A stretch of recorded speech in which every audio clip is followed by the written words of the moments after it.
You've worked on Apollos 8 and 10. What was that like?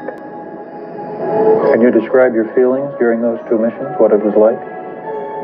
Well, the missions were so nominal that you almost couldn't believe that it was happening. We had been simulating these things for so long, and everything goes wrong in the simulations. You have devious little men that plan simulations. They plan to do everything wrong so that they can mess everybody up. So when we got to the real mission, it seemed like a piece of cake, really.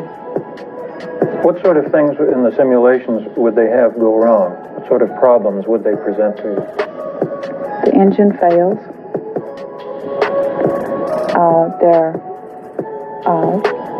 gyroscopes and reference equipment will fail. You'll lose communication. They'll underburn. They'll overburn. They'll have abort situations come up. Do you think that there is any danger when actual astronauts are involved and it's not a simulation, that your mental attitude won't take into consideration the fact that it's a manned mission, that it will be too much like an exercise? I think you always remember that there are men on board, and even during simulations, it's not just an exercise. The simulations seem as real as the mission. We have men in simulations. They're in the simulator. They're not flying up to the moon. But we feel like they're real. You feel like they're real, but do you think that the entire space program, as you view it in your work, has a sense of unreality to it?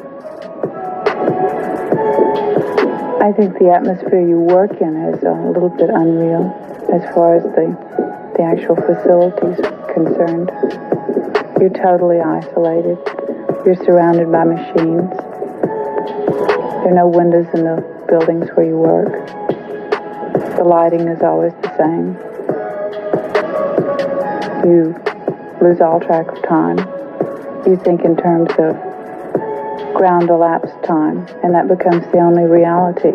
Research flatter.